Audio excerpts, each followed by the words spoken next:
அதான் பந்தங்களை உருவாக்கின்ற காரணிகள் என்ன? ஆற்றல்கள். பிரகிருத்தினுடைய ஆற்றல்கள் 3 ஆற்றல் இருக்கு இல்லையா? சத்துவ, ரஜ, தமோ. இந்த குணங்கள் தான் நம்மள பந்தங்களுக்குள்ளார கொண்டு போயிருது. 3 குணங்கள் வாயிலாக தான் பிரகிருத்தி நம்மள பந்தங்களுக்குள்ளார இழுத்து விடுறாங்க. புரியுதுங்களா? இந்த பந்தங்களை உண்டாக்கும் ஆற்றல்கள் என்று சொன்னா அது 3 ஆற்றல்: சத்துவ குண ஆற்றல், ரஜகுண ஆற்றல், தமகுண ஆற்றல். இதனுடைய ஆதிக்கத்தால் தான் மனிதர்கள் வந்து பந்தங்களுக்குள்ளார போய் மாட்டிக்கிறது. இந்த 3 குணங்கள் வந்து நம்மளை கண்ட்ரோல் பண்ண முடியலன்னா நமக்கு பந்தங்களே ஏற்படாது. இந்த 3 ஆயுதங்களை வச்சுதான் பிரகிருதி வந்து நம்மளோட இந்த உலக கட்டுக்குள்ளாரியே வச்சிருக்கிறதுக்கு மேக்சிமம் ட்ரை பண்ணுது. நாம இந்த எல்லையை கடந்து பரமபுருஷனுடைய எல்லைக்குள்ளார போக விடாம நம்மள இந்த பந்தங்களுக்குள்ள மாட்டி மீண்டும் மீண்டும் வந்து செயல்களை தூண்டி அதற்கான விளைவுகளை கொடுத்து இப்படி வந்து கழிக்கவே முடியாது. ஒன்று தூண்டி விட்டு அதுக்கான விளைவுகளை நம்ம கணக்குல சேர்த்துடும். அதை கழிக்கிறதுக்கு மறுபடியும் பிறந்து வருவோம். மறுபடியும் வந்து புதுசான ஒரு ஆற்றலை வந்து ஒரு செயலை உருவாக்குறதுக்கு இந்த குணங்கள் தான் நம்மளை தூண்டுது. சோ பிரகிருத்தினுடைய வேலையே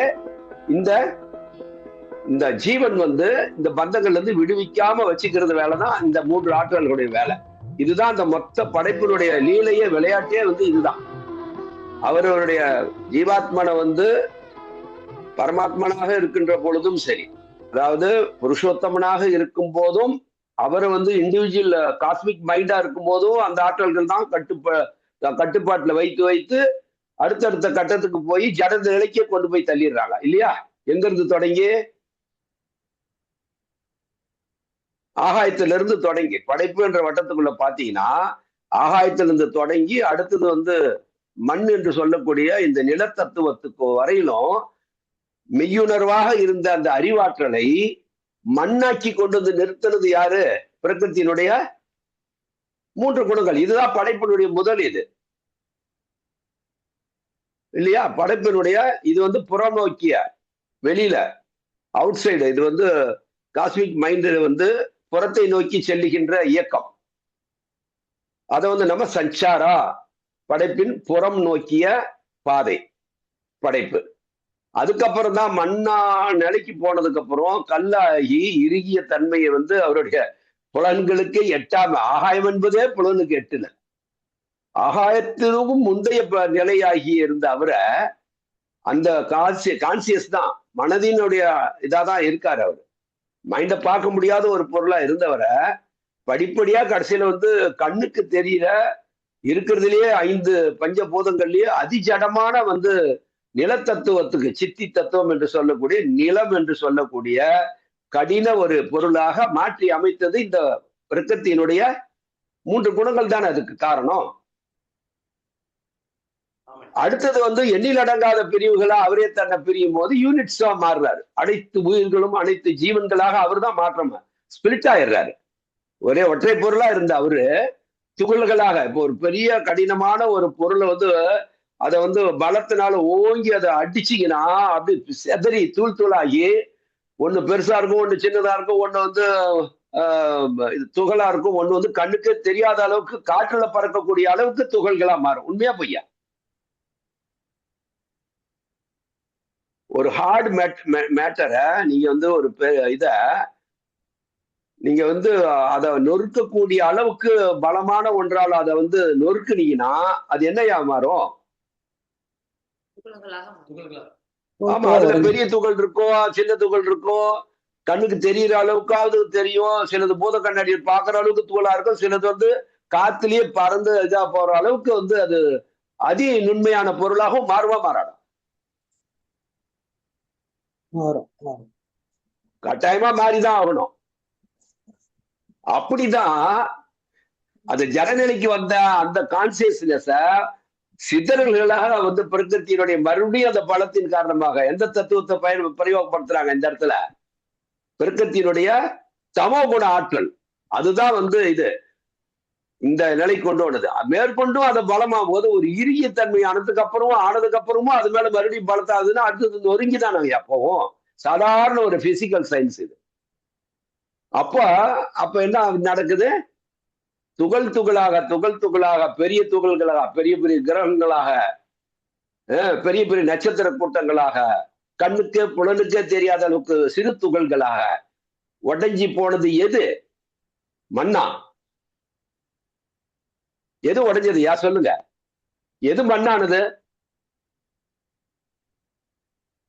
கல்லு மண்ணானது. அதான்யா, இப்ப வந்து பஞ்சபூதங்களா ஆகாயத்திலிருந்து தொடங்கி அதிஜடப்பொருளாகிய நிலத்தத்துவம்னு வந்துருச்சு இல்லையா? ஆடு நிலம் என்பது எரிந்து கொண்டிருக்கின்ற ஒரு பந்தாக இருந்ததுதான் மேற்புறம் வந்து அது வந்து இதாகி வருது. ஆனா அதுக்கு முன்னாலேயே அது துகள் துகளாக சிதறதா இல்லையா? அதுல ஒரு துகள் தானே இந்த பூமி. அதுலயும் வந்து பாத்தீங்கன்னா 5 பஞ்சபூதங்களுடைய அந்த ஆற்றல்கள் ஒன்னொன்னுலயும் அதனுடைய தத்துவம் இருக்குது. யாருடைய இது ஆற்றல்? பிரகிருத்தினுடைய ஆற்றல். அது ஆகாயத்துக்குள்ளாரையும் அதை வந்து அதுக்குள்ளார ஆற்றல் செயல்பட்டுட்டே இருக்குது. பஞ்சபூதங்கள் ஒன்றொன்றிலுமே அது அதனுடைய அழுத்தத்தை கொடுத்துக்கிட்டு தான் இருக்கு. இன்னும் அதை விட வந்து ஏதாவது ஜடநிலை கொண்டு போக முடியுமா அப்படின்ற அளவுக்கு வந்து அது இயங்கி கொண்டே, அதுக்கு பேரே இயக்க தத்துவம். அது சும்மா இருக்க முடியாது. நிர்குணத்தில் இருக்கும்போது மட்டும்தான் சும்மா இருக்க முடியும். குணங்களை உடைய நிலைக்கு வந்துருச்சுன்னா இயக்க தத்துவம் என்பது இயங்கிக் கொண்டே இருக்கும். பாஸ் அப்படின்றதே கிடையாது. நிறுத்தம், இடைநிறுத்தம் என்பதே கிடையாது.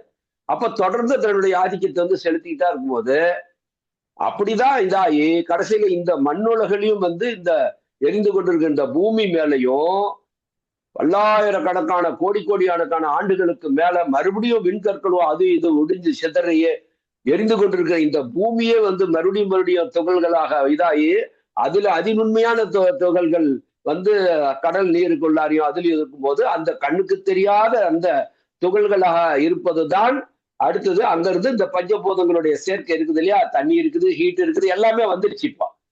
இப்ப இந்த நிலைமையில என்ன ஆகுதுன்னா அந்த துகள்களான அந்த இது என்னவா மாறுது? மனமாக மாறுகிறது.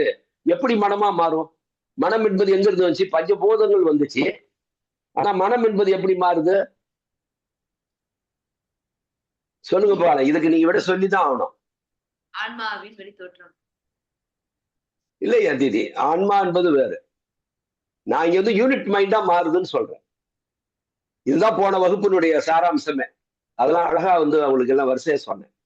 இப்ப இங்க வருது. இப்ப இதை வந்து நம்ம இந்த இடத்துல வந்து அதை மிஸ் பண்ணி போக முடியாது. இப்ப நாம வந்து தெளிவாய்க்கணும்ல. மனிதனாக இருந்தா தான் மனம். ஐயா, மனிதனுக்கு தான் மனம் வருது. மனிதனாக இருந்தா தான் மனம் வரும். சரி, ஓகே. இப்ப நான் கேட்கிறேன், ஆகாயமா மாறினது எது? மெய்ப்பொருள் தான் ஐயா. மெய்ப்பொருள் தான். சரி, மெய்ப்பொருள்ல என்னது? எது எது பஞ்சபூதங்களா? இப்ப வந்து பிரம்ம வந்து அதாவது நிர்குணத்திலிருந்து சகுன பிரம்மம் உருவாயிடுச்சு இல்லையா? அதுக்கு தனி ஒரு எல்லை வந்துருச்சு. அதுக்குள்ளார ஒரு மையக்கரு உருவாகுது. எந்த ஒரு பொருள் தனித்து வந்தாலும் அதுக்குன்னு ஒரு மையக்கரு இருக்கும். ஒரு மேட்டர், சப்ஜெக்ட், நம்ம பேசுற கருத்துக்கும் ஒரு மையக்கரு இருக்கும். அது மாதிரி ஒரு ஜட பொருளாக இருந்தாலும் அதை கண்ட்ரோல் பண்ணக்கூடிய ஒரு எல்லாத்துக்கும் ஒரு நியூக்ளியஸ், எல்லாத்தையும் ஒரு கண்ட்ரோல் பண்ணக்கூடிய பாயிண்ட் என்பது இயல்பான ஒரு இது பௌதிக தத்துவத்துல. சரி, அப்படி இருக்கும்போது இப்போ எது வந்து ஆகாயமாக மாற்றம் அடைந்தது? ஆகாயமாக மாற்றம் அடைந்தது எந்த பொருள்? நிர்குண பிரம்மம். சரி, அடுத்தது வேற யாரா சொல்லுங்க. புருஷோத்தமன் ஐயா. புருஷோத்தமன் என்பது யாரு? நியூக்ளியஸ். அது வந்து பரமாத்மனது, அது ஆத்மனது. இப்ப உங்களுக்கு, இப்ப நீங்கள் எடுத்துங்க, உங்களுக்கு ஆத்மா இருக்கா? அதுக்கு பேரு ஜீவாத்மான்னு சொல்றோமா? அந்த ஜீவாத்மா ஏதாவது மாற்றம் அடையுதா? இல்ல. அப்புறம் இங்க மாறுனது எதுன்னு கேட்கிறேன் நான். புருஷோத்தமன் வந்து அவருடைய ஜீவாத்மா. இப்ப எப்படி உங்களுக்கு ஜீவாத்மா இருக்கோ அது மாதிரி இந்த என்டையர் சகுன பரமத்தினுடைய மைய கரு அது, அது பரமாத்மா. பட் இங்க எது வந்து மாறுனுச்சு? அவருடைய பரமாத்மனுடைய நியூக்ளியஸா வந்து மாறுனுச்சு. பரமாத்மனுடைய நியூக்ளியஸுக்கு பேரு புருஷோத்தமா. அதுல ஒன்றும் சந்தேகம் இல்லை. அது வந்து புருஷோத்தமன் நம்ம சொல்லுங்கயா. மைண்ட் வந்து எத்தனை பார்த்தா இருக்கு? 3 பகுதியா இருக்கு. இப்ப சொல்லுங்க, இப்ப பாயிண்ட்டுக்கு வந்துட்டீங்க. இப்ப நம்மளுக்கும் ஜீவாத்மா இருக்கு, நம்மளுக்கும் மைண்ட் இருக்குது, நம்மளுடைய மைண்டும் 3 பகுதியா இருக்குது. கரெக்டா? சேம் தான். அண்டத்தில் உள்ளதுதான் இந்த பிண்டத்துக்குள்ளார இருக்குது. சேம் தான். அது வந்து பெரிய இது மெகாவா இருக்கு, இது வந்து சின்ன ஒரு மினியேச்சரா இருக்கு, அவ்வளவுதான்.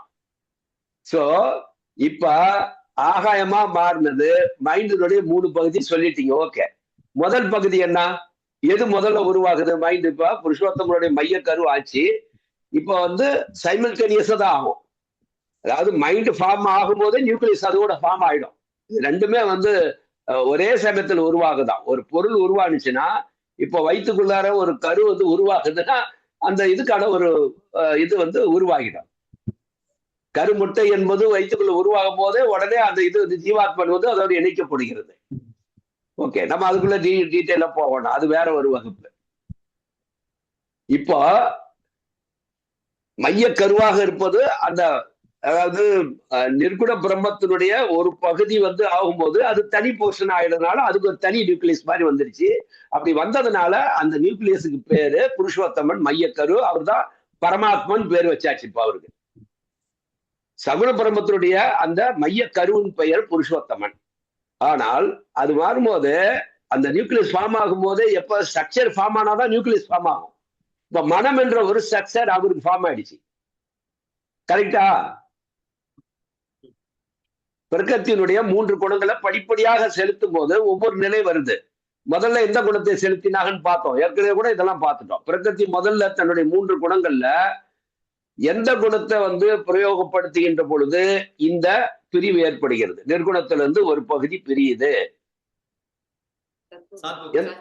சத்துவ குணம். அப்ப சத்துவ குணத்தை பிரயோகிக்கப்படுகின்ற பொழுது மனம் வந்து உருவாகுது. அதாவது உருவாகுதுன்னா நிர்குணமாக இருந்தது குணமுடையதாக தெரியுது வெளியில. அதுக்கு பேர் என்ன? சத்துவ குணத்தை பிரயோகப்படுகின்ற பொழுது உடனே என்ன நினைப்பு, என்ன உருவாகுது, என்ன மைண்டினுடைய இது என்ன செயல்படுகின்ற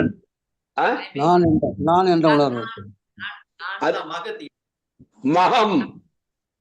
நான் என்று, அதாவது நான் இருக்கிறேன் அப்படின்னு, ஐ எக்ஸிஸ்ட். இப்ப இருக்கிறன்ற உணர்வு முதல்ல எல்லாருக்குமே. இப்ப நீங்க கூட மயக்கத்துல இருக்கிறீங்கன்னா, ஒரு மயக்க நிலையில் ஒருத்தருக்கு இருக்கும் போது முதல்ல உங்களுக்கு வந்து மயக்கத்திலிருந்து வெளியே வரும்போது என்ன உணர்வு இருக்கும்? நாம இருக்கிறோன்ற நினைப்பதான் முதல்ல. அது வந்து நினைச்சு பார்த்து நாம இருக்கிறோமா, நீங்க விழிச்சிடுறீங்க, விழிச்சது நம்ம இருக்கிறோமா இல்லையா அப்படின்றதுல நீங்க இருக்கிறீங்க அப்படின்றது ஆட்டோமேட்டிக்கா நீங்க இருக்கிறதுனாலதான் இப்ப மனம் வந்து விழிக்குது. அப்படியேதான், அவ்வளவுதான். அப்ப அவருக்கு வந்து அவருடைய மகம், அந்த மகம் ஏதாவது செய்யுதா? மகம் ஏதாவது செய்ய முடியுமா? மகம் என்ற ஒன்று உருவான பிறகு மகம் எதையாவது செய்ய முடியுமான்ற?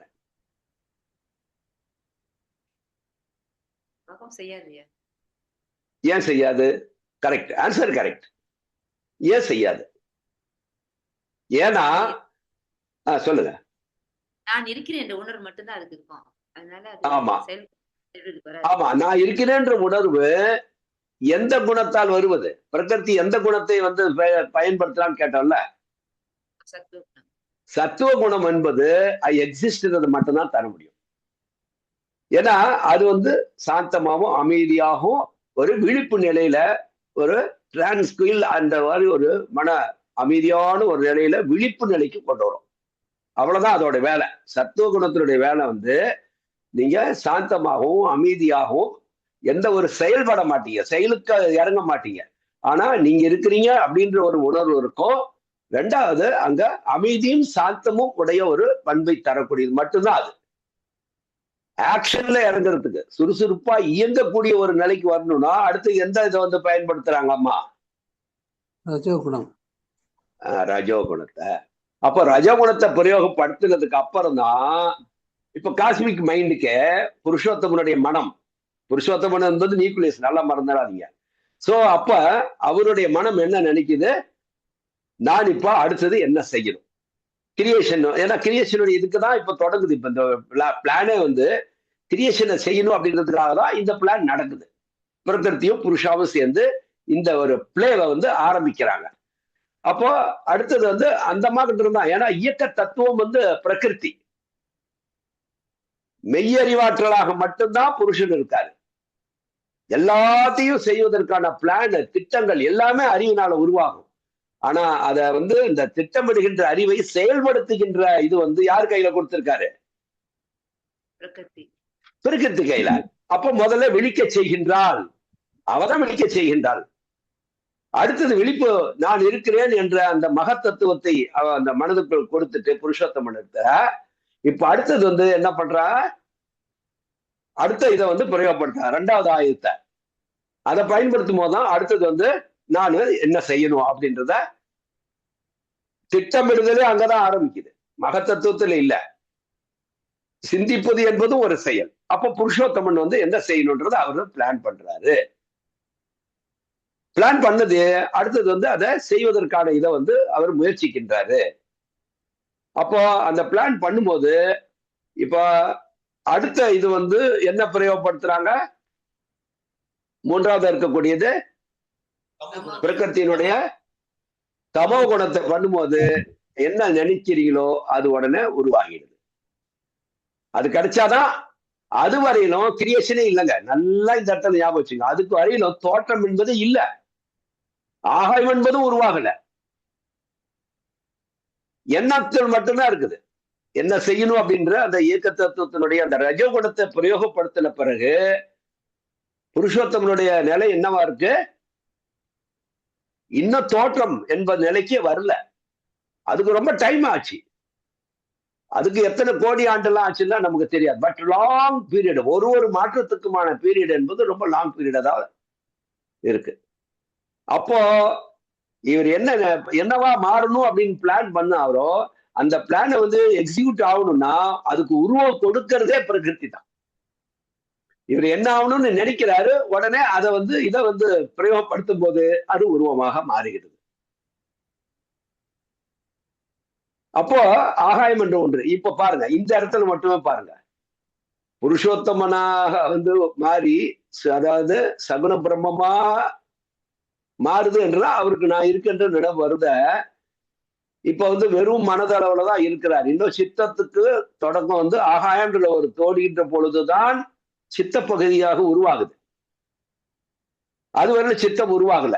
இப்ப சித்த பகுதி உருவாயிடுச்சு அப்படின்னா இப்ப என்ன வந்து மைண்டுக்குள்ளார அவர் நினைச்சாரோ இப்ப அது என்னாச்சு, ஒரு நினைச்ச இது வந்து வடிவம் பெறுகிறது. எதுக்குள்ளார? எந்த பகுதிக்குள்ளார? புருஷோத்தமனுடைய மனதினுடைய எந்த 3வது பகுதியாகிய சித்தத்துக்குள்ளார. புரியுதுங்களா ஐயா? ஐயா தெளிவா இருக்கா? இந்த மறுபடியும் ஏன்னா இதெல்லாம் தான் பேசிக்கான விஷயங்கள். நம்மளுடைய ஆனந்தமா இருக்க இந்த இறைவனுடைய அந்த இயக்கத்தினுடைய இதை பார்க்கும்போது இதெல்லாம் தான் அடிப்படையில நம்ம வந்து கவனத்துல வச்சுக்க வேண்டிய விஷயம். நினைவுபடுத்திங்க. அப்பப்ப பல முறை பேசியிருக்கோம், ஆனாலும் நினைவுக்கு வரல. இப்ப நான் மறுபடியும் அதை வந்து ஒரு வரிசையாக உங்களுக்கு நினைவுபடுத்துறது தான். சரியா? ஓகே தானே? இப்ப நான் தான் கேட்டேன்.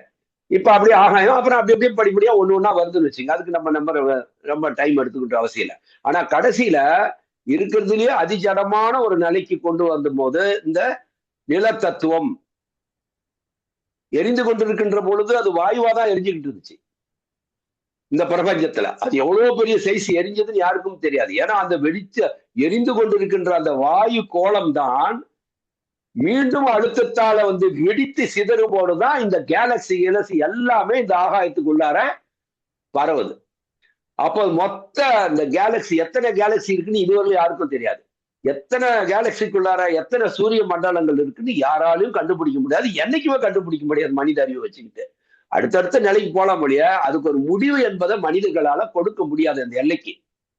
அப்போ இத்தனை கிரகங்களாகவும் எல்லையே தெரியாத அளவுக்கு அத்தனை கிரகங்களாக நொறுங்கி எல்லாமே அங்கங்க சிலதுல வந்து குளிர்ந்திருக்குது, சிலதுல சூரியனாக இன்னும் குளிராமல் எரிஞ்சு கொண்டே இருக்கிறது. எரிந்து கொண்டிருக்கின்ற அந்த ஒரு துகள் ஆகியதுதான் இந்த பூமி.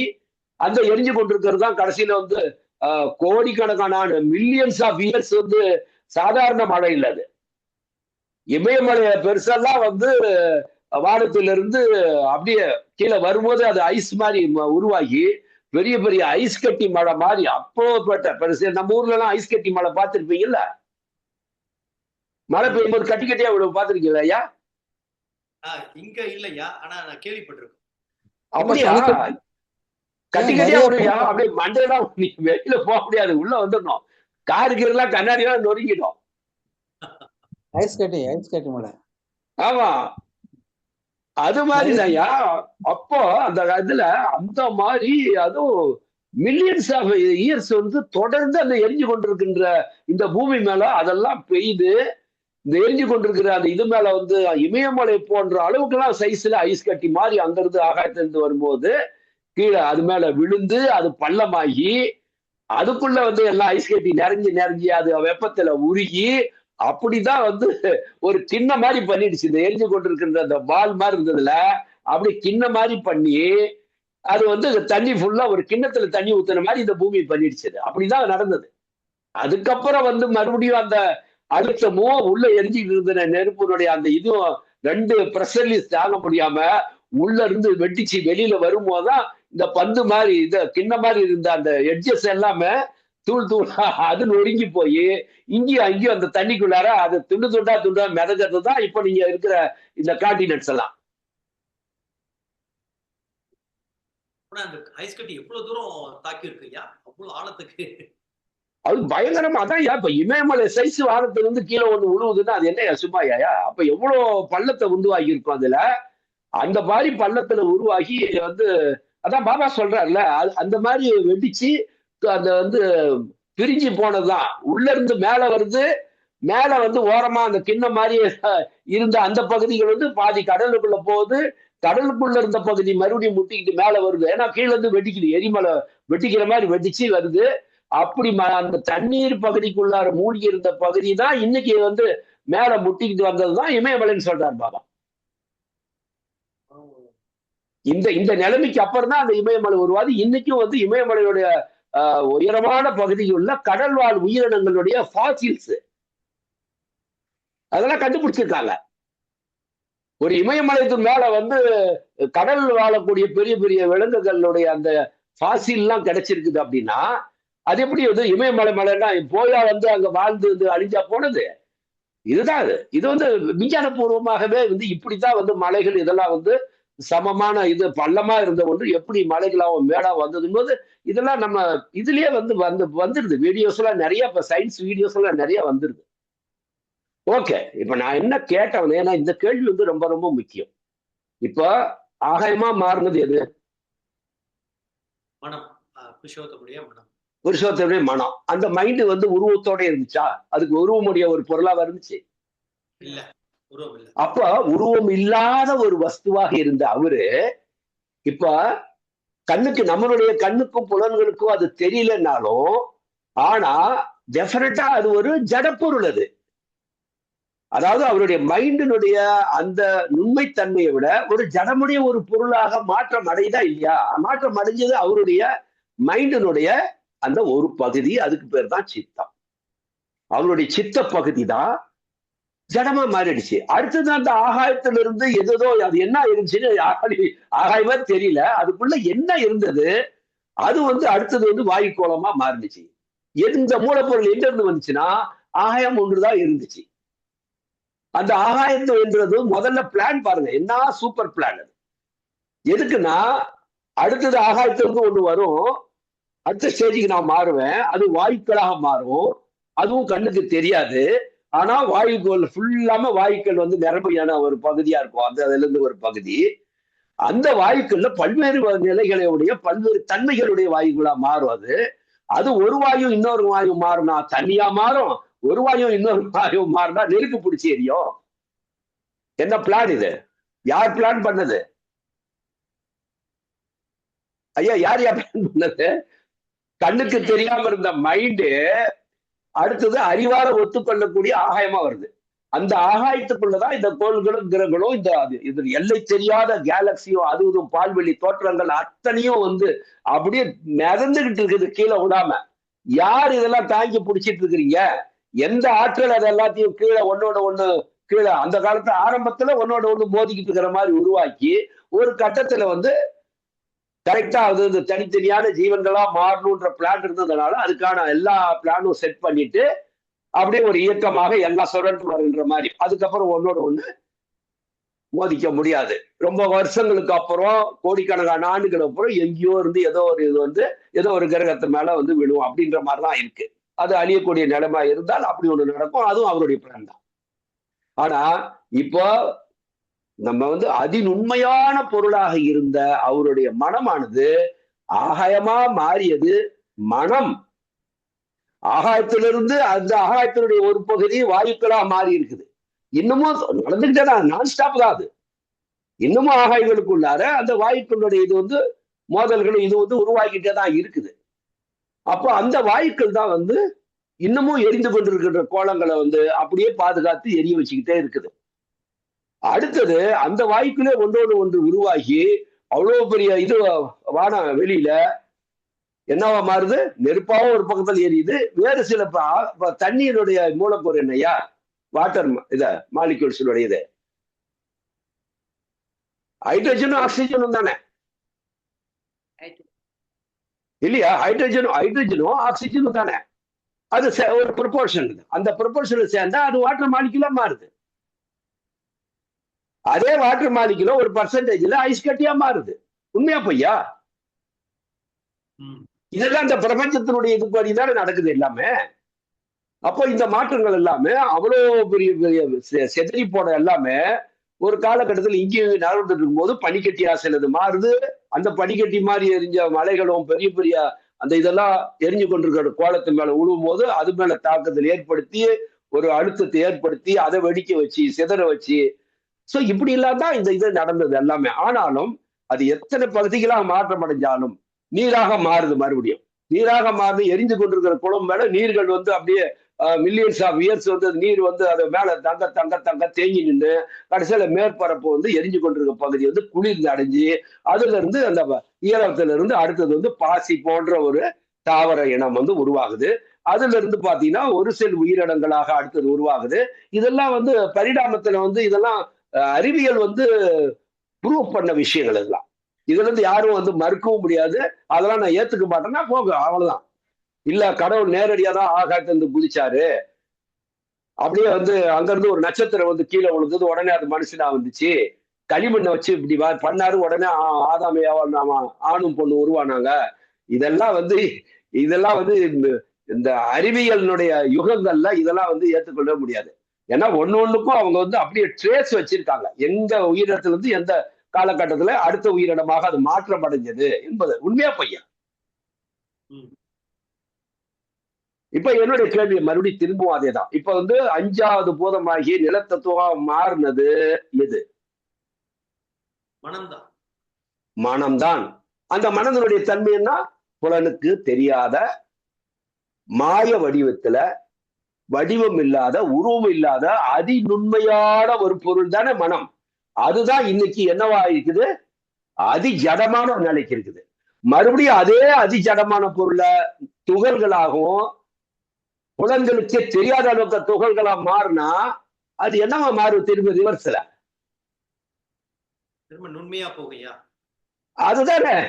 அப்ப ஒற்றை மனமா இருந்த காஸ்மிக் மைண்ட் இப்ப என்ன ஆகுது? துகள்களாக சிதறுகிறது. எப்பெல்லாம் அது அதிநுண்மையான துகள்கள் இந்த பிரபஞ்சத்துல எந்த கண்டத்துல எந்த கேலக்சில எந்த இடத்துல அது துகள்களா ஆனாலும் எங்கெல்லாம் அது மாதிரி வந்து ஆகுதோ, எங்கெல்லாம் அந்த பஞ்சபூதங்களுடைய சேர்க்கை இருக்கிறதோ, அதனால அந்த அமைப்புகள் ஏற்படுகிறதோ எந்தெந்த இடங்கள்ல அங்கெல்லாம் இந்த துகள்களாக மாறப்படுகின்ற அந்த ஜட பொருளானது அங்க உயிருடைய ஒரு உடல் அமைப்பாக மாற்றப்படும். 5 பஞ்சபூதங்கள் ஏற்கனவே வந்துருச்சு, அது ஒரு ஸ்ட்ரக்சரை கொடுத்துருது.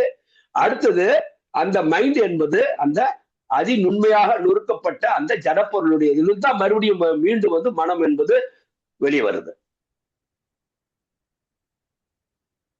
அப்போ இப்படித்தான் வந்து மைண்ட். அப்போ இங்க என்ன சொல்றேன் அப்படின்னா, இந்த பந்தங்களை உருவாக்குறது என்பது அங்க காஸ்மிக் மைண்டுக்கும் சரி பந்தங்களை உருவாக்கிதான் இந்த ஜட நிலைக்கு கொண்டு வந்து நிறுத்திருச்சு. அடுத்தது துகள்களாக அவர் மாறி ஜீவன்களாக அது இன்னும் மாற்றம் அடைஞ்சிட்டு தான் இருக்கு. இந்த பூமி இன்னமும் மாற்றங்கள் அடைஞ்சி துகள்களாக மாறி அடுத்தடுத்த ஜீவன்கள் மறுபடியும் அதே நீர்ல இருந்தும் அடுத்தது அந்த நீர்ல இருக்கக்கூடிய நிலப்பரப்புக்கும் அந்த மாற்றங்கள் என்பது இன்னும் நிகழ்ந்து கொண்டே தான் இருக்குது. புதிய புதிய புதிய புதிய புதிய இது வந்து தாவர இனங்கள் எல்லாமே வந்து வந்துகிட்டே தான் இருக்குது, இது உருவாக்கிட்டே தான் இருக்குது. இதெல்லாம் நான் ஸ்டாப். ஓகே, நம்ம இந்த இடத்துல வந்து இதுக்காக வந்து இதை வந்து பேச வேண்டியதாகி போச்சு. ஆகவே இந்த பந்தங்களை இந்த உருவாக்குகின்ற ஆற்றல்களினுடைய ஆதிக்கத்தால் மனதில் உருவாகின்ற உணர்வு அலைகளை இப்ப மைண்ட்ல தான் அந்த அந்த 3 குணங்கள் தான் அவருடைய மைண்ட்ல வந்து அதிர்வலைகளை உருவாடுச்சு இல்லையா? காஸ்மிக் மைண்ட்ல அவருக்கும் அவரும் பந்தத்துல தான் இருக்காரு. இப்ப சகுனபுரமா பந்தத்துல தான் இருக்காரு. அவர் எப்ப வந்து இதுல இருந்து விடுவிக்க போறாரு? இந்த படைப்பு என்ற இந்த வட்டத்துக்குள்ள இருந்து மறுபடியும் அவர் போய் திரும்ப போகணும். அவருடைய ஒரிஜினல் ஸ்டேட்டுக்கு போகணும். அது எப்ப முடியுமா முடியாதா நம்ம அவருடைய அறிவுக்கு எட்டாத ஒன்று. அப்ப அவரு 3 குணங்கள்னால பந்தங்களுக்குள்ளார் இருக்கிறான்றத மைண்ட் போத்துக்குதா உங்களுக்கு? அதனாலதான் சகுன பிரம்மம் வந்து உங்களுக்கு வந்து இதா இருக்க முடியாது. எது உங்களை வந்து விடுவிக்கின்ற ஒரு பொருளாக அவர் வர முடியாது. சகுன பிரம்மா நிர்குண பிரம்மா நம்ம எல்லைக்குள்ளாரியே இல்ல. சகுன பிரம்மன்ற எல்லைக்குள்ள நாம இருக்கோம். ஆனா இந்த சகுன பிரம்மத்துல இது வந்து நம்மளிருந்து விடுவிச்சு, ஏன்னா அவரே பந்தத்துக்குள்ள இருக்காருங்க. அப்ப நாமளும் வந்து அதே மாதிரி பிரகிருத்தினுடைய 3 குணங்களானுடைய மத்தியில மாட்டிட்டு முடிச்சுட்டு உட்கார்ந்துட்டு இருக்கும்போது சகுன பிரம்மா எப்படி வந்து நம்மளை லிபரேட் பண்ணி நிர்குணத்துக்கு அனுப்ப முடியும்? ஏன்னா அவர் தான் நிர்குணத்துக்குள்ள திரும்பி போகணும். இப்ப அவர் ஒற்றை பொருளா இருந்தவர்களும் பிரச்சனை இல்லாம கூட இருந்துச்சு, ஓரளவுக்கு பரவாயில்லையா இருந்துச்சு. இப்ப அந்த ஒற்றை பொருளா இருந்த அவரு இப்ப எண்ணிலடங்காத வந்து ஜீவன்களாக துகள்களாக மறுபடியும் இதாகும் போது அது எண்ணற்ற இதாக வடிவங்களாக அவர் மாற்றம் அடைஞ்சிட்டாரு. இப்ப என்ன ஆகுது பிரச்சனை என்னன்னா ஒண்ணு இப்ப துகள்களான ஒண்ணு இப்ப நிர்குணத்துக்குள்ள போகணும். அட் எ டைம்ல அது ஒண்ணா வந்து போக முடியாது. ஏன்னா அது பரிணாமத்துல 1ல இருந்து 2ஆ மாறுது, 2ல இருந்து மாற்றம் அடைஞ்சிக்கிட்டே போயிட்டே இருக்குது. ஹியூமன் ஸ்ட்ரக்சருக்கு வந்ததுக்கு அப்புறம் தான் நான் எங்க போகணுன்ற நினைப்பு அதுக்கு உருவாகுது. ஏன்னா அந்த அளவுக்கு ஜடமாக்கிடுச்சு பிரகிருதி, மண்ணாக்கியாச்சு. மண்ணுக்கு எப்படி சிந்தனை வரும் நான் யாருன்னு? அதுக்குதான் பரிணாமத்துல பல்வேறு வகையான ஏறத்தால வந்து பாத்தீங்கன்னாக்கா ஒரு 700-800 மில்லியன் வருடங்களுக்கு முன்னால ஒரு அணுவுடைய உயிரினமா மாறி அது பல மில்லியன் ஆண்டுக்கு அப்புறம் ஒன்று மல்டிபிள் ஆகி மல்டி செல்லுலர் ஆர்கனிசமா மாறி தண்ணிக்குள்ள இருந்து வாழ்ந்துகிட்டு இருந்ததெல்லாம் மறுபடியும் நிலப்பகுதிக்கு வந்து எரிந்து கொண்டிருக்கிற பகுதி கூடானதுக்கு அப்புறம் அங்க வந்து வாழ்வதற்கான ஆபத்துக்கள் நிறைய இருக்கும்போது அங்கிருந்து தப்பிச்சு நிலப்பகுதிக்குள்ளார வந்த உயிரினங்கள் தான் மறுபடியும் அடுத்தடுத்த ஸ்டேஜுக்கு போய் இப்படி எல்லாம் வந்துகிட்டு இருக்குது. அப்ப அவர் ஒருமையா இருந்திருந்தா கூட தனியா மறுபடியும் நிர்குணத்துக்கு போயிருக்கலாம். ஆனா அவர் ஆசைப்பட்டது அப்படி போக விரும்பல. தனி ஒருவனாக இருந்தது வந்து பல்வேறு இதா படைச்சு எண்ணிலடங்காத காலங்களுக்கு முடிவில்லாத காலத்துக்கு இந்த இதுல வந்து அவரு பிஸியா வந்து அவர் எங்கேஜா இருக்கிறதுக்காக தான் அதை உருவாக்குறாரு. அவரை பொறுத்தவரை அது லீலை, அது விளையாட்டு. ஆனா அந்த ஒவ்வொரு ஜீவனாக அவர் தனியா பிரிஞ்சதுக்கு அப்புறம் அது விளையாட்டு, அவருடைய விளையாட்டுன்றதையும் மறந்துட்டு ஒரு ஜீவனும் என்ன நினைக்குது, மனித ஜீவனா வந்ததுக்கு அப்புறம் நான் புருஷோத்தமனுடைய ஒரு துகள் தான் அப்படின்னு எந்த ஒரு மனித ஜீவனுக்காவது இருக்குதா? இல்லையா? அந்த எண்ணம் இல்லாதனாலதான், அந்த இல்லாத அளவுக்கு மாத்தினதுனாலதான் துன்பமா பண்ணி நினைக்கிறேன். இது வந்து லீலை, இது விளையாட்டு, நம்ம சந்தோஷத்துக்காக வந்தோன்ற நினைப்ப உங்களுக்கு இல்லாம துன்பத்தினுடைய மொத்த இதுக்கு வந்து கொண்டு போய் உங்களுக்கு வந்து அது எப்ப வந்து அதை மறந்துட்டீங்களோ அப்ப என்ன இண்டிவிஜுவலா ஒண்ணு நானுன்ற ஒரு ஒண்ணுக்கு வந்துருது. புருஷோத்தமன் நானுன்றதோ நான் அதனுடைய ஒரு துகள் தான் இருந்ததோ திரும்பி மறுபடியும் என்னோட வீடு அதுதான், அங்க இருந்தா வெளியில வந்தேன். மறுபடியும் இந்த கேமினுடைய எண்டு வந்து மறுபடியும் அதுக்குள்ளே போய் மெர்ஜ் ஆகணும். இதுதான் இந்த படைப்பினுடைய சுழற்சி அப்படின்றது அந்த ஜீவன்களுக்கு தெரியறது இல்ல. அந்த அளவு இதுதான் வந்து 2 பேர்த்துக்கும் கேம். அப்ப அந்த தெரியாம இருக்கிறதுனாலதான் நாம வந்து திரும்ப என்ன பண்றோம், அடுத்த நிலைக்கு போகாம 5 அறிவுடைய உயிரினங்கள் வரையில அந்த அச்சமே இல்லை, ஆட்டோமேட்டிக்கா 5 வரலும் வந்துருக்கு தானாவே. ஏன்னா அங்க அது வரையிலுமே காஸ்மிக் மைண்டு ஒண்ணுக்குள்ளாரியும் தன்னுடைய இயக்கத்தினுடைய இதுலயே வந்து வருது. பட் ஹியூமன் ஸ்ட்ரக்சருக்கு வந்ததுக்கு அப்புறமேட்டு இங்க வந்து ஒரு டிஸ்கிரிப்ஷன் வந்து என்னாச்சுன்னா நான் யாரு மேக்சிமம் வந்து மைண்ட் வந்து இப்போ ஓரளவுக்கு அடுத்தது மெர்ஜி ஆகணும், அவ்வளவுதான். அந்த அளவுக்கு மைண்டினுடைய இது வந்து விரிவாக்கம் வந்து கிடைச்சிருது. இப்ப கிடைச்சதுக்கு அப்புறமேட்டு இப்ப அடுத்தது வந்து ஆட்டோமேட்டிக்கா 5 வரலும் வந்துச்சு, 6வது நம்ம வந்துட்டோம். அடுத்தது ஆட்டோமேட்டிக்கா நம்ம போனா அடுத்தது 7வது இடமாகி அவருடைய அதோட போய் மெர்ஜிதான் ஆகணும். பட் இங்க இந்த கேம் வந்து எண்ட் பண்ண முடியாது. ஏன்னா பிரகிருதி வந்து எப்போ வந்து ஒரு ஜீவன் வந்து அங்க போய் வந்து மறுபடியும் மெர்ஜ் ஆயிடுச்சோ, எங்கிருந்து தொடங்குனுச்சோ அந்த புள்ளியில போய் மெர்ஜ் ஆயிடுச்சோ, அப்ப பிரகிருதி வந்து தோத்துட்டாங்களா ஜெயிச்சிட்டாங்களா? அவங்க தோத்துட்டாங்க. தோத்துட்டாங்க. அதுக்கு வந்து ஒத்துக்க மாட்டேன். ஏன்னா கேம் வந்து நான் ஜெயிக்கிறேன்னா நீ ஜெயிக்கிறனா, இதுதானே நம்மளுக்குள்ள இருக்கு கேமு. அப்போ என்ன பண்ணும், நான் யாருன்னு தெரிஞ்சிட்டுனா நான் உடனே அங்க நான் வந்து அதனுடைய பிம்பம் தான் நானு, அதுதான் ஒரிஜினலு, அதனுடைய வந்து பிம்பம் நானு. இப்ப அந்த பிம்பம் வந்து ஒரிஜினலோட போய் மெர்ஜ் ஆகணும்னு. பட் இங்க நடக்குது என்னன்னா, உன்னை அந்த மேக்சிமம் வந்துட்டேன், இதுக்கு மேல உன்னை நான் உணர மாதிரி இல்ல அப்படின்ட்டு முடிஞ்சா உன்னை திருப்பி 5க்கு அனுப்புவேன், அப்படி இல்லைன்னா 5ல இருந்து 4க்கு அனுப்பு, நீ மறுபடியும் எப்ப நீ திரும்பி தரத்துக்கு வரிய பார்க்கலான்ற மேக்சிமம் அங்க வந்து அந்த பிரகிருத்தினுடைய அந்த அவித்யா, அந்த இதுதான் அவித்யா மாயா. இந்த பிரகிருத்தினுடைய இந்த இந்த குணங்களால தாக்கப்படும் போது அந்த மேற்கொண்டு போகாம உங்களை கீழ் நோக்கி அனுப்புறதுக்கான அந்த வேலைகள் நடக்குது.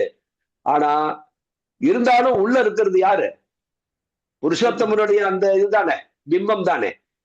அந்த இது இருக்கும்ல, ஆழத்துல இருக்குதானா. மேல வேணா நீ பூசிடலாம், நீ அழிச்சிட முடியாது, புருஷோத்தமனுடைய பிம்பத்தை நீ அழிக்க முடியாது. ஆனா மேல வந்து தெரியாத அளவுக்கு நீ பூசி முடிக்கலாம், அவ்வளவுதானே பண்ண முடியும். கண்ணை கட்டி வேணா வைக்கலாம், அவ்வளவுதான் பிரகதி பண்ண முடியும். ஆனாலும் அடுத்தது வந்து சிந்தனை உள்ள வந்து அதுக்கான இது வந்து இருந்துட்டு தான் இருக்குது. எங்க தொடங்குனுச்சோ அது அப்படியே வட்டமா 5 பஞ்சபோல் ஆகி மறுபடியும் அடுத்தடுத்து 1 2 3 ஆகி மறுபடியும் அங்கிருந்து அந்த ஒன்னும் புருஷோத்தமனுடைய எப்ப வந்து ஒரிஜினலுடைய ஒரு பிம்பம் வெளியே தெரியுதோ அப்போ வந்து அந்த ஒரிஜினலுடைய அந்த ரேஸ் வந்து அதோட கனெக்ட் ஆகி தான் இருக்கும். கரெக்டா இல்லையா? இப்போ ஒரிஜினலா ஒரு பொருள் இருக்குது, உங்களை சுத்திலும் ஒரு 100 கண்ணாடி இருக்குன்னா அந்த ஒரிஜினல் பொருள் 100 கண்ணாடியிலையும் அப்படியே தெரியுது. அப்படின்னா என்ன அர்த்தம்? இதனுடைய ரேஸ் அந்த பிம்பத்தோட அந்த இதுல கண்ணாடியில கனெக்ட் ஆயிருக்குன்னு அர்த்தம். அப்ப அந்த கனெக்ட் டிஸ்கனெக்ட் ஆகணும்னா இந்த ரேஸ் வந்து என்ன பண்ணும், ஒண்ணு மினிமைஸ் பண்ணி மறுபடியும் அதுல போயிடணும். புரியுதுங்களா? அப்போ இதுதான் வந்து இங்க ஒரு மனித ஜீவனா வந்ததுக்கு அப்புறம் பிரகிருத்தினால இந்த இதை வந்து தடுத்து நிறுத்த முடியாது. எத நடுவுல இருக்கிற ரேஸ் இருக்கு இல்லையா, அதுதான் அதோடைய பிம்பம்ன்றத. பட் என்னன்னா இந்த இது வந்து கொஞ்சம் கொஞ்சமா நகர்ந்து போறத பிம்பம் வந்து ஒரிஜினலோட வந்து பக்கமா நகர்ந்து போறத மறுபடியும் தூரமா தள்ளிட்டு போகுது. புரியுதா நான் சொல்றேன் அந்த எக்ஸாம்பிள்? ஆனாலும் ஒரு கட்டத்துல ஆமா, ஒரு கட்டத்துல கொஞ்சம் தூரம் போகுது, மறுபடியும் ஒரு பிறப்புல மறுபடியும் இன்னும் கூட தூரமா போகலாம், மறுபடியும் ஒரு கட்டத்துல மறுபடியும் இன்னும் கூட முதல்ல பக்கமா வரலாம், மறுபடியும் பிரகதி வந்து. ஆனா ஒரு கட்டத்துல திரும்ப போயிட்டு வர்றதுக்கு வந்து அதிக வந்து எக்ஸ்பீரியன்ஸ் ஆயிடுது அதுக்கு. அப்போ ஒரு கட்டத்துல வந்து இந்த இப்பதான் புதுசா வந்து வந்திருக்குதுன்றதை விட திரும்ப போயிட்டு வந்ததுக்கு இந்த எக்ஸ்பீரியன்ஸ் அதிகமானதுனால அது ஒரு கட்டத்துல இருந்து இனிமே வந்து நீ என்ன ஒண்ணும் மயக்க முடியாது, நான் என்னுடைய புரோகிரஸ் தான் எனக்கு இருக்கும் மொழிய பின்னால போற வேலை இல்லைன்னு அந்த ஜீவன் வந்து ஒரு கட்டத்துல இதாயிடும். அப்போ வந்து அவித்யா மாயா என்ன பண்றாலாம், சரணாகதி அடைஞ்சிடறாலாம். என்ன சொல்றாருன்னா, யார் ஒருவன் என்னிடத்துல சரணாகதி அடைஞ்சிட்டானோ அவனை பிரகிருதி ஒண்ணும் பண்ண முடியாதுன்னு பாபா சொல்றாருல, மாமேவ பிரபஞ்சத்தை. அப்போ பிரகிருதி பாருங்க என்ன வேலைன்னா, ஒரு கேம் இன்ட்ரெஸ்டிங் தான். ஒரு குறிப்பிட்ட தூரம் வரல, குறிப்பிட்ட பிறப்புகள் வந்து திரும்ப பண்ணாலும் ஒரு பிறப்புல வந்து நெருங்கி நியூக்ளியஸ் போகும்போது ஒரு எல்லைக்கு அப்பால ஐயோ இனிமே என்னுடைய சக்தி இது அப்பாற்பட்ட விஷயம் சொல்லி விட்ரா பண்ணிக்கிறாங்களாம். ஆனாலும் பிரகிருதி வந்து தனித்து இருக்கிறவர்கள பிரகிருதி வந்து தனிச்சு இருக்க முடியுமா? ஜீவனோட தனியா விட்டுற முடியுமா? ஐயா வந்து மெர்ஜாகிற வரையில பிரகிருதி கூட இருந்துதான் இருப்பாங்க. ஆனா இந்த குறிப்பிட்ட தூரத்துக்கு அப்புறம் இனிமே நம்மளால பின்னால இழுக்க முடியாதுன்னு அவங்க என்ன அவித்யா வந்து என்ன வித்யா மாயா மாதிரி சரி வாழ நானே உனக்கு ஹெல்ப் பண்றேன்னு சொல்லிடுறாங்களாம். பாருங்க என்ன கேம் பாருங்க, இன்ட்ரெஸ்டிங்கா இருக்கா? அப்ப அந்த அவித்யா வித்யாவை மாறுது அந்த டைம்ல. ஆமாய்யா, வித்யா மாயா மாறிடுதுன்றாரு.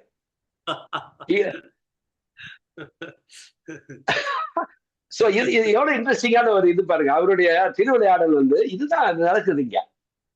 சோ அதனால மனிதர்களுக்கு வந்து பிறந்த அத்தனை ஜீவன்களுமே அவரோட போய் இணையதுதான் வெளிய. இதுக்கு இடையில கடவுள் யாருன்னு தெரியல, கல்லையும் மண்ணையும் வச்சுக்கிட்டு அதுதான் நான் போய் சேர வேண்டியது, அதுதான் எல்லாமே எனக்கு கொடுக்கணும்னு சொல்லிட்டு இந்த அறிவு இந்த விஞ்ஞானமே தெரியாத மனித குலம் புருஷோத்தமன் எங்க இருக்கான்னு தெரியாது, நம்ம எங்க இருந்து வந்திருக்கோம்னு தெரியல, நான் அவருடைய பிம்பம் தான்றது யாருக்கும் தெரியல.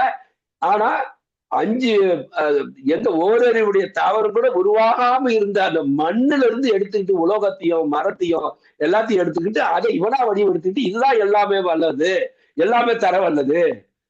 எவ்வளவு ஒரு பின்னேற்றம் பாத்தீங்களா மனித ஜீவன்கள். அப்ப இது எத்தனை இது யுக யுகமா நடந்துகிட்டு இருக்குது. அதனாலதான் மனிதர்கள் பாத்தீங்கன்னாக்கா மோட்சத்தினை அடையாம இங்க பெருகிட்டே இருக்கிறாங்க. மனிதர்களுடைய எண்ணிக்கை அதிக தேக்கமா இருக்குது. 100 பேர் இடத்துல 10,000 பேர் ஆயிட்டான். 10,000 பேர் 10 கோடி ஆயிட்டான். 10 கோடின்றது 10,000 கோடி ஆயிடுச்சு.